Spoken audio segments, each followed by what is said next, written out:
Welcome to the Little Red Podcast, which brings you China from beyond the Beijing Beltway. I'm Grant Smith from the Australian National University's Department of Pacific Affairs, and I'm joined by my co-host, Louisa Lin, former China correspondent for the BBC and NPR, now at the Centre for Advancing Journalism at Melbourne University. We're on air thanks to support from the Australian Centre on China and the World. And we're coming to you from the lands of the Ngunnawal and Ngambri people and the Wurundjeri Woiwurrung people of the Kulin Nation. This year may be the year that Chinese women got angry. 2 out of 2024's buzzwords have been she economy and married donkeys. That means the female economy driven by female consumers and a derogatory way of talking about married women. This year, the number of marriages in China was down to a 10-year low. And all this as Chairman Xi Jinping has been pushing to get women back into the home. Or maybe it's because of Chairman Xi's calls for women to, quote, actively cultivate a new culture of marriage and childbearing, unquote. But China appears to be undergoing something of a female backlash. Divorce rates are on the up, and women are doing things their own way. Our guests are 2 women who are at the forefront of this change. Dr. Qiqi Huang, post-doctoral fellow at the Institute of Advanced Studies in Humanities and Social Sciences at the University of Macau, and Chloe Mofei Shen, lifestyle director of Elle China. Chloe, let's start with you. How has Elle China captured the zeitgeist, this sort of change in female thinking this year? First of all, Elle China has always focused on the women's power here in China. And I think we have really actually noticed the shift in the mindset of the Chinese women. As you have said before, more and more women are reluctant to get married, and they are more likely to get divorced than before. So we actually have seen this trend, like the Chinese women are become more and more independent on their own.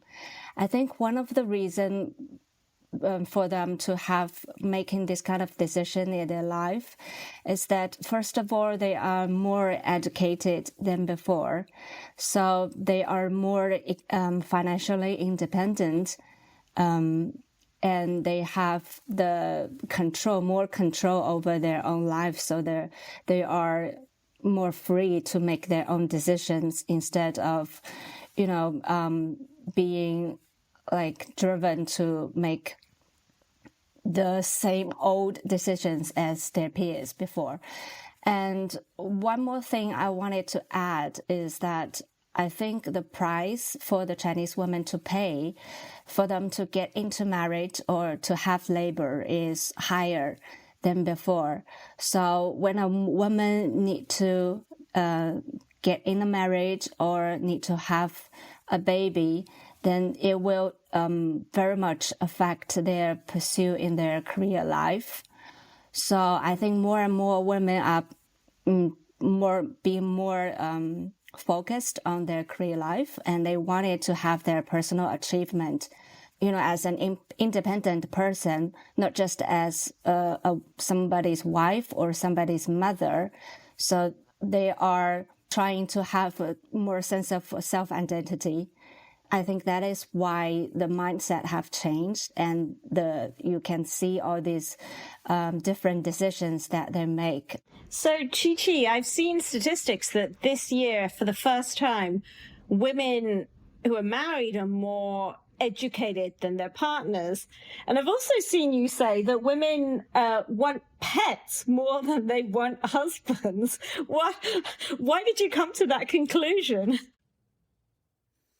Yeah, because my previous supervisor have conducted project on the low fertility as a global phenomenon. So in China, the total fertility of China is around 1 in 2023.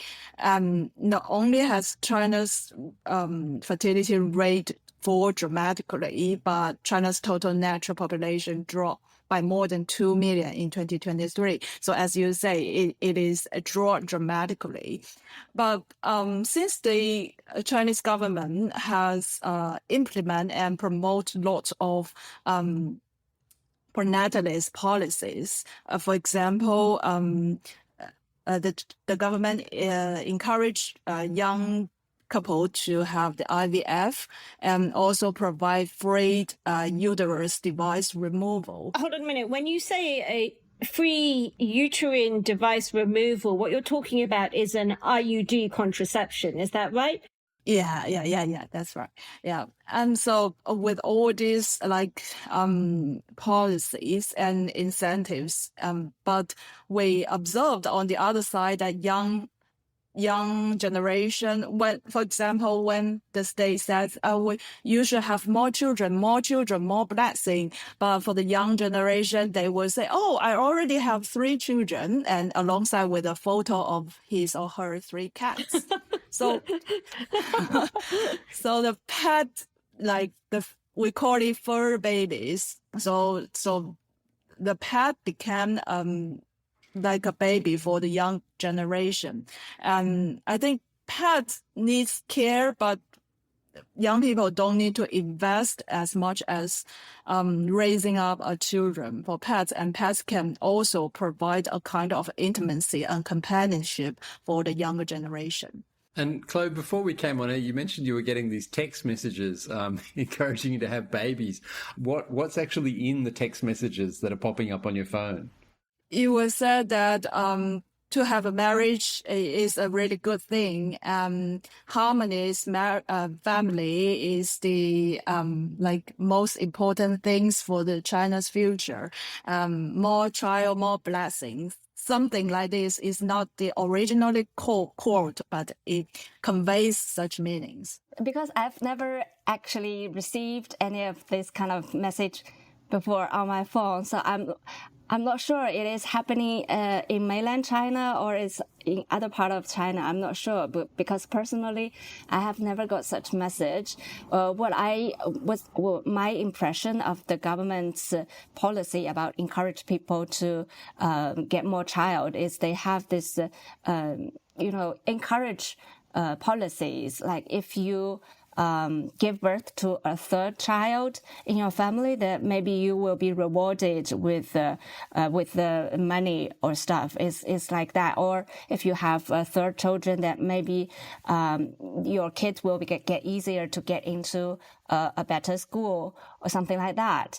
But it's never like a message directly to your phone saying we encourage you to have a baby or sort of that. And Qiqi, have you actually had one of these texts or any of these texts? Yes, it's in Shan. I can't remember. It's my friend in Shanxi or Shanxi province. So it's that maybe it's limited in that province. The things happen that now.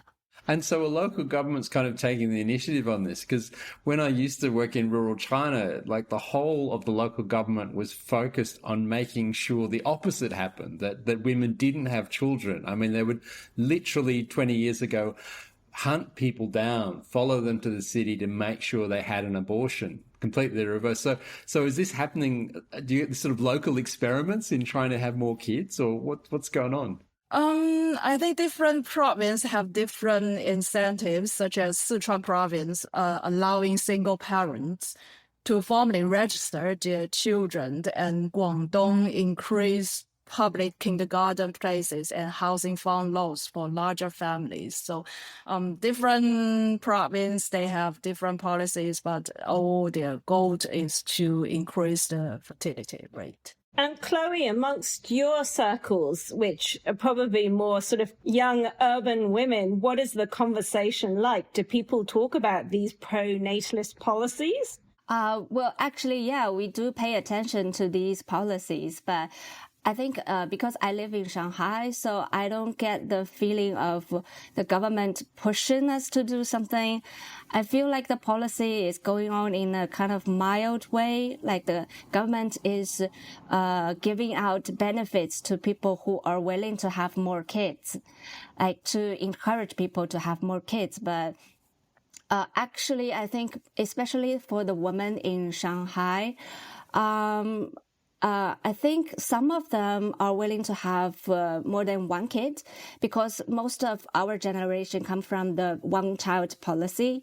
So a lot of us, I think a lot of the female of my age, they have had enough of this one-child policy thing. So they are happy to have more than one kid.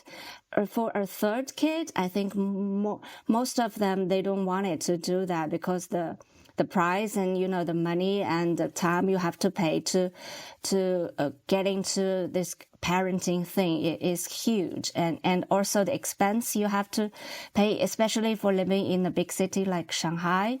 So I think the price is just too high to have a third child. But I think around me, I see a lot of families having 2 kids. It is quite normal in Shanghai. But it occurs to me that in the past, almost everybody got married. It was actually very rare to have single women who didn't marry. The figures were like 99+% of Chinese women get married. But now it seems that sort of marriage, people not getting married or even refusing to get married is becoming more popular. Why have you done coverage on that, Chloe? Well, I'm not sure if we have a particular topic on that, but for me personally, I do pay attention to this phenomenon of a woman doesn't want to get married. I think the society is being more tolerant to such figures. Like in maybe if you think about in 20 years, it's I think it's not tolerable, especially for the families themselves, like the parents of these single women who doesn't want to get married. They will be really criticized from their parents and also from the society itself. But right now, I think people are being more tolerant and they think it's a really normal thing for a woman to just choose to be married or not to be married. It's a personal choice. It's not something you are forced to do. Okay, you can choose. And this kind of lifestyle is acceptable, I think, from both sides, from the family, from their parents, and also from the society. I think that's a really huge development from my point of view. And also, around me, I have some friends, like single women who established their idea of not getting married at all. They decided to do so. And sometimes they do face the, persuasion from their family, but it's not like years before. I think it's more tolerant now.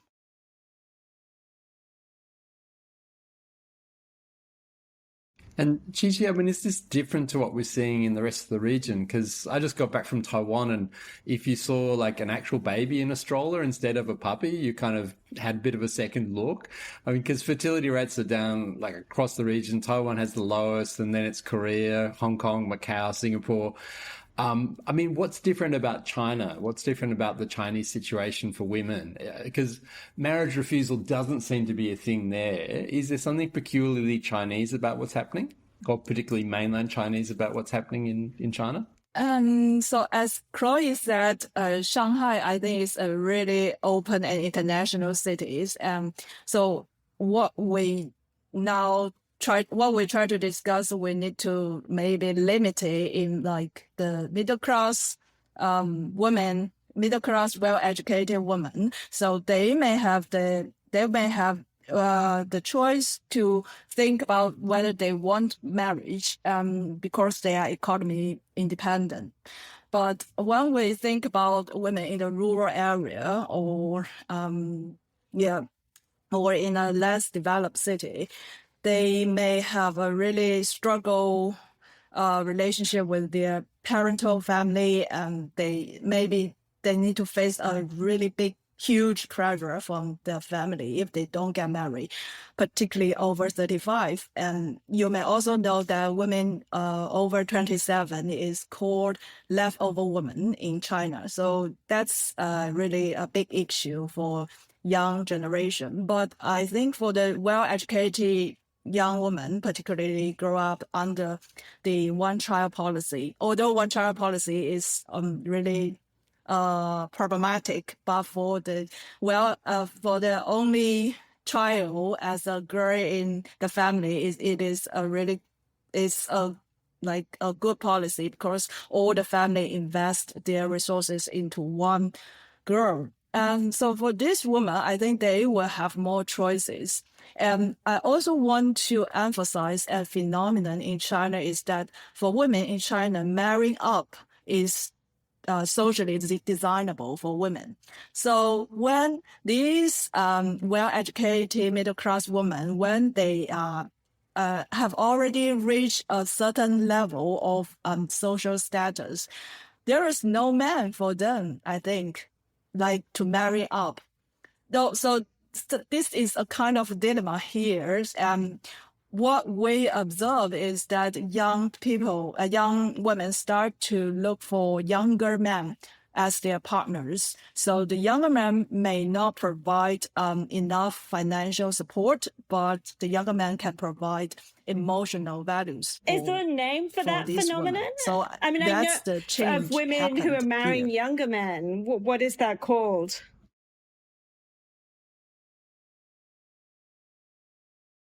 I think in the UK it's called Kugo, but in China we just call it little young men, little milk dogs. Milk dogs, yeah.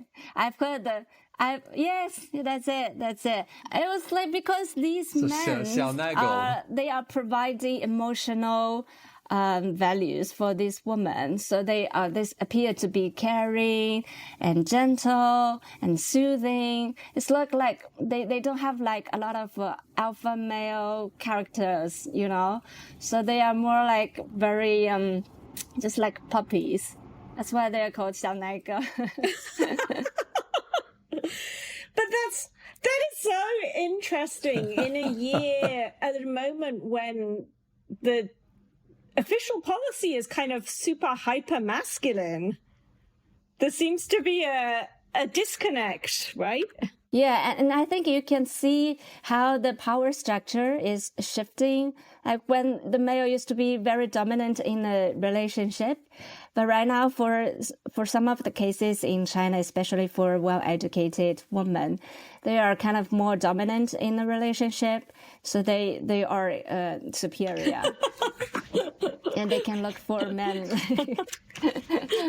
who's not, yeah. And I mean, it's so interesting. I mean, do you think it's mostly about popular culture changing? Because I've always been struck, even for 20 years ago, the most popular things on television, even in rural China, were these Korean soap operas where the men were unimaginably soft and beautiful. I mean, they just had this incredible skin. And yet, you'd look at the men you'd see in the street and go, well, there's none of those around. I mean, it almost seems like these soft men have manifested and are meeting a demand in a way. It's there because people need it. And like all this, because, in the traditional like value, men are supposed to be like masculine and supposed to be like alpha and fierce. But like, why are these, like soft male figures become so popular in this area? Is because women likes them. How much do you think it's driven by economic reasons? I mean, women's per capita income is growing faster than men's. And, we're seeing the rise of this she economy where women are just spending more money on themselves because, damn it, I earned it. I want to spend it on me. Do you think that economic side of things is a driver there? Yeah, I think so, because I think women are paying more attention to themselves, like way more than before. So, everything is about wanting to make me happy. So I spend money to make me happy. That is why I also think if they go into a relationship, it's like if they make the decision to see if they are happy about being in this relationship. It's not about I have to accomplish some, achievement the society requires me, but it's that if I enjoy this relationship or not. If not, I will just throw away. That's why I think we are seeing this increase about divorcement is because women, they don't enjoy this marriage anymore. So they have the power to just say, okay, I want it to leave. I don't want it anymore. And I think because they have more money than before, than their peers before, so they have the power to make the decision.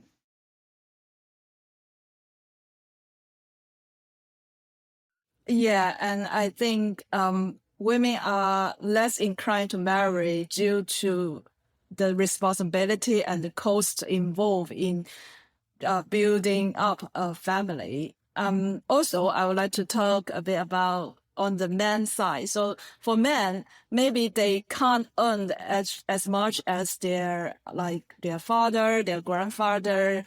I mean, the percentage in the family income.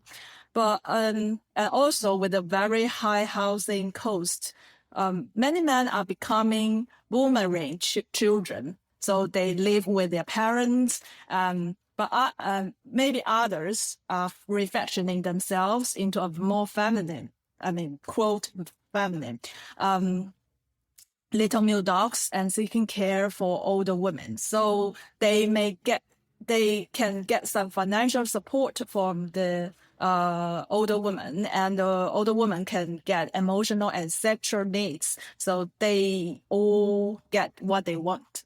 One phenomenon I'm curious about is one of the runaway successes on China's social networks has been Xiaohongshu, this app that is, I think, 70% populated by young women, but that is mainly about selling. So, I mean, do you think part of this is the Xiaohongshu phenomenon, that there's now a space where women can talk about these desires, these sort of commercial but also feminist desires?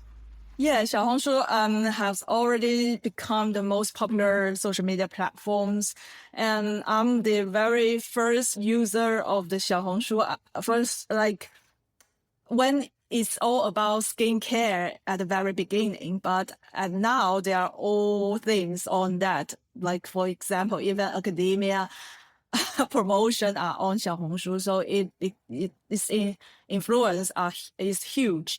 So I think more women start to talk about their difficulties, maybe in intimacy and in marriage in Xiaohongshu. So this platform provides an opportunity for people to tell stories, sharing experience, so they might get some understanding of how marriage looks like for the young women.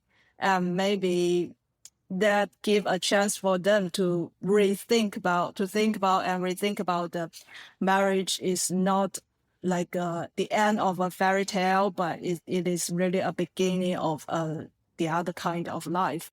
So, Chloe, I can see you nodding there. Is Xiaohongshu reaching your readers as well? Yeah, of course. I mean, I think every Chinese woman knows about Xiaohongshu, especially in the urban areas. Like, I'm on Xiaohongshu all the time because it's such a popular app right now. And I think it's quite influential on several points. I think one of the influential part about Xiaohongshu is that there are so many real users on that, and most of them are women. So there are so many influencers on there showing about their lifestyles. So it's about, you can see all these high quality posts about how to build a high quality lifestyle on every part, like on fashion, on cosmetics, and on outdoors, on like sports, or even emotional. So you can find everything on Xiaohongshu right now. And I think it also plays a really big part of like all these women demonstrating their lifestyle. So people started to understand that it's okay to have this desire Like if you wanted to have a better life, it's not judgeable. Like if you just work on yourself really hard and you can buy the stuff you want to buy, and it's a desire that can be accepted. And it's visualized on Xiaohongshu. So it's very obvious there. And I think, it kind of creates this mindset that, it's okay. I mean, like the woman can have desire and you can spend money on yourself and you can have that kind of, lifestyle. It's okay. But I think, the downside of that is like, I can also see a lot of, the women, they are started to feel like it could be a trap.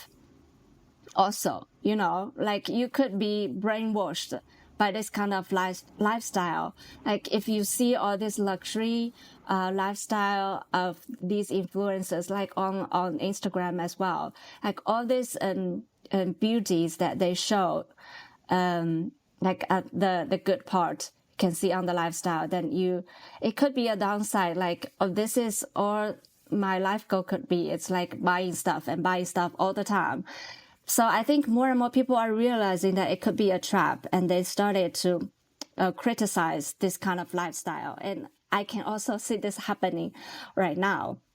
Qiqi, I wanted to ask you about a paper that you wrote where you're tracing the use of this term married donkey, which is denigrating women who've decided to get married, right? Yeah, so married women have been called as married donkey, but now the term has been censored and banned on Weibo. Oh, it was when did that happen? The censoring of the term married donkey? I think it's around 2019 or 2020 something.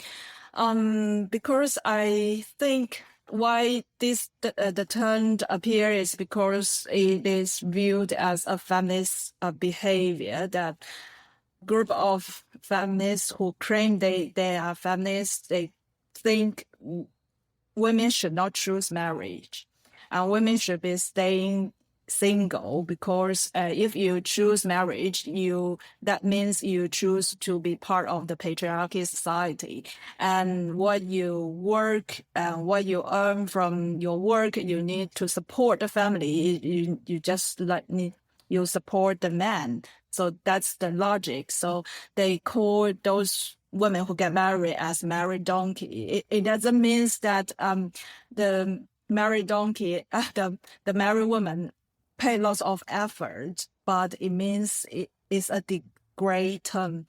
What I try to argue is that this kind of behavior is a kind of neoliberal feminism. So because it's a kind of othering married woman from the woman group. And so that's really problematic. And now the term has been banned and censored, but new term appears. And that's the issue for like the feminist group online. And what is the new term? It's called like 娇妻. It means a spoiled wife. Spoiled. It's just like you need to serve your husband. You need to obey the rules in your families. So that's really opposite to the feminist, like the awareness that you must be an independent woman, something. So you can see the controversial discussion there. And has there been, Chloe, has there been kind of a backlash, if you like, against the backlash by maybe people saying that these feminist ideas are kind of imported from the West and there's sort of this hostile Western attack on China? Is that something you guys face? I think for feminism in China, I think it's only starting. So you can see it has not become a really big thing in China. I only noticed some of the social media accounts that they constantly posting like feminism, like contents. But it's hard to say because some of the contents are really, like Qiqi said, calling married woman like married donkey. It's not really I don't think it's a feminism. It's just something you say to drive traffic, to provoke people. Like that's it. That's not what I see. How feminism should work. There's still a long way for the Chinese feminism to go. Like how to actually get the ideas right, and to not try to just provoke people by putting out this kind of terms and for dividing people, not for unite them. I mean, I wonder how possible it is for Chinese feminism to even develop, given that so many of the really well-known feminists have been targeted as, political dissidents, and feminism, and in some cases has been seen as, subversive activity. Qiqi, do you think that a Chinese feminist movement could even develop? Yeah, I think so. Although it is hard. So, before 2015, we have the feminist movement in practice. So we can see the feminist five, but after 2015 and all those feminist activism are moved on to online spheres. And the most important one, I think, is the Me Too movement in 2018, follow up the global Me Too movement. So I think it still has a possibility to have feminist movement online, and it is a really important place for women to speak out, like for in the sexual harassment cases or from the domestic violence cases. I think, So you mentioned the limitation. Yeah, that we have the limitation, like, for example, the censorship. But I think censorship also provide an opportunity to make the feminist movement more, to have more Chinese characteristic. For example, in the Me Too movement, Me Too, the term has been banned, but for Chinese women, they develop new terms, and it can be understand between each other, and we develop new terms for this movement, and we try to save those data, to save those stories from the victims, and I think that's incredible. So I do think that feminist movement will continue, but definitely they will face different challenges. Yeah, I wanted to add to Qiqi, because I'm kind of in the entertainment industry. So what I observe about the feminism in this in entertainment industry is that more and more female like script writers and female directors and female actresses, they are speaking up about the feminism, not in a very broad way, but in a way that they add more female narratives to these storytellings, like in the movies, like also in like TV series, and also in maybe talk shows.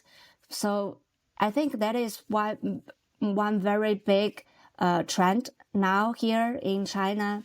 I think the industry, the entertainment industry, is kind of dominated by, male narratives, so that females are portrayed as being submissive in most of the stories. But right now, as more and more female directors and female script writers, they are in the industry and they have the power to speak up, then you can see all these stories like telling the woman's perspective about a story. I think that really makes a difference. I just wanted to jump in there and say that when I was at university and I did a class on Chinese film, and week after week we watched these Chinese movies, and every film, either the woman died or she disappeared.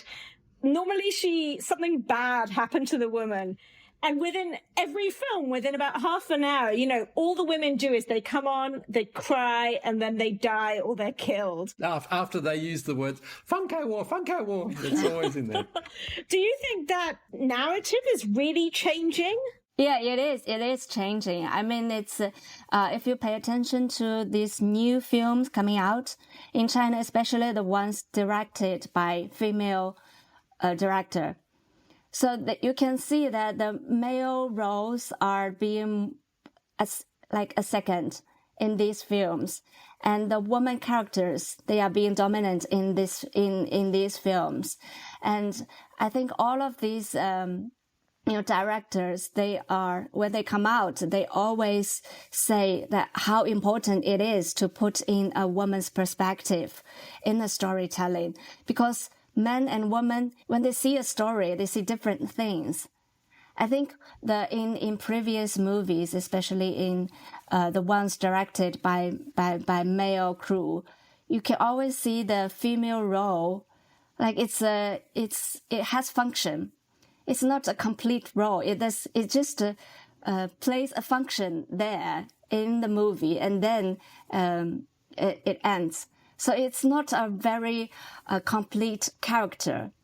So you cannot see a very complicated woman figure in a Chinese film. Women are plot points, but they have no character, right? Yeah, that's the thing in the previous, I think the industry, the entertainment industry, but things are really changing right now.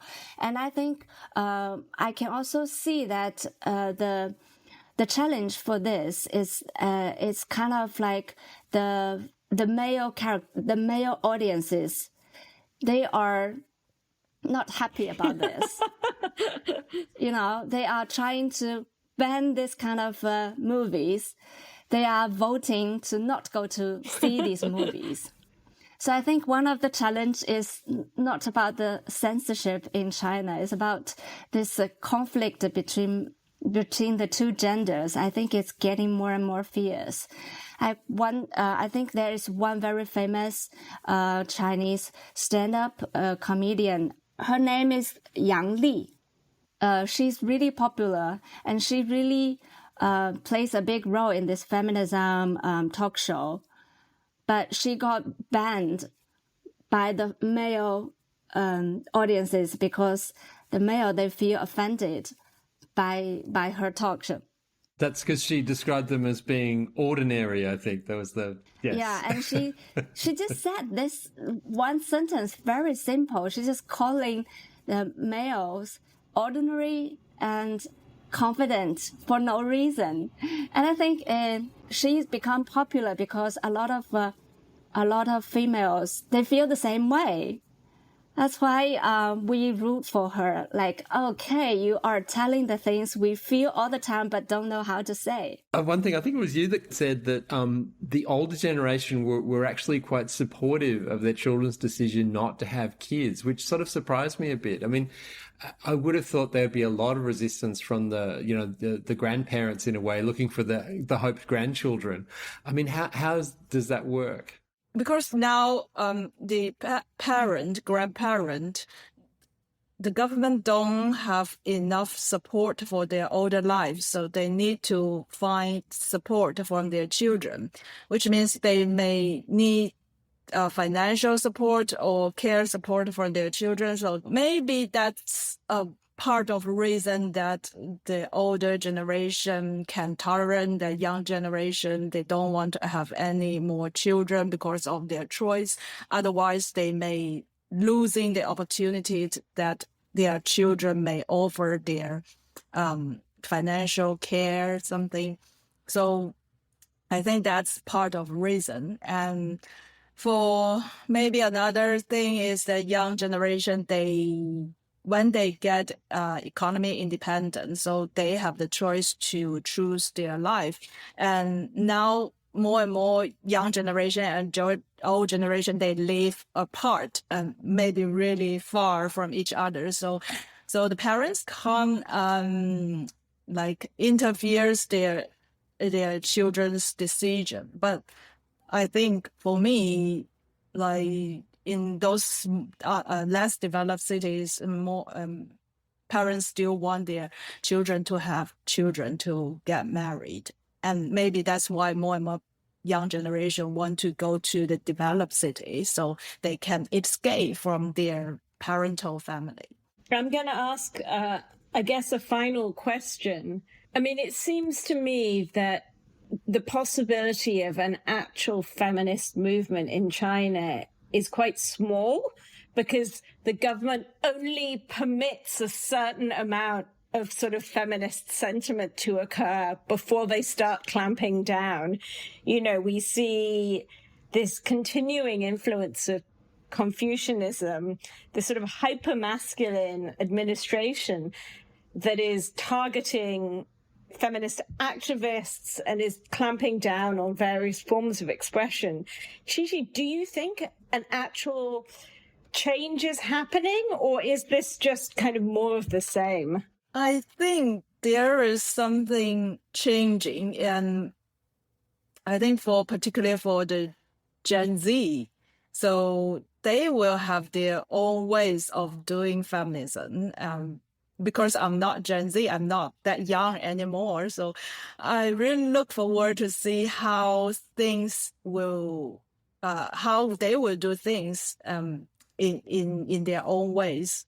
Like for us, maybe we think digital platform has already provided a good opportunity for us to speak out, to find like-minded people, as we can't do that without internet. But for the Gen Z, maybe they will develop more ideas because they have really different education from our generation. So I will give them a hope. Yeah. And Chloe, do you think that the sort of combined financial strength of women and the social changes mean that they are able to overcome any blocks by the government to actually stop them from being feminist? When you think about like Confucianism or traditional Chinese culture, you always think about like for controlling the people or making people submissive. But to my point of view, I see a lot of good qualities coming from the traditional Chinese culture, which have been neglected by most of us because we are kind of having this educational background, which is so different from the traditional culture. But I also see a wave like the traditional Chinese culture is coming back, and it's coming back in a good way. Like when I see all these literatures from like Confucianism, I really actually think it has some really good part that can guide us to achieve a better life, because it invokes the good qualities in people, like being nice to others. And like I think because the women nowadays, they have this power to find different ways, I think. And also I think we are being very tolerant about giving the opportunity to take the time to find our ways. And I think you just have to have patience and have time, and there is a way there. I think I'm really optimistic about that. Optimistic note. I don't think we've ever ended on an optimistic note on our show. That's fantastic. Maybe last time we did one on cooking. Chloe, Qiqi, thanks for joining us. Thank you for having me. Thank you.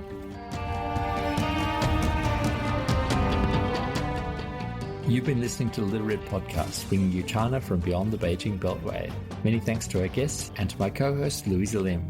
We're on air thanks to support from the Australian Centre on China and the World. Our editing is by Andy Hazel, background research by Wing Huang. Our music is by Susie Wilkins, and our cartoons and gifs are courtesy of Seb Danta. Bye for now.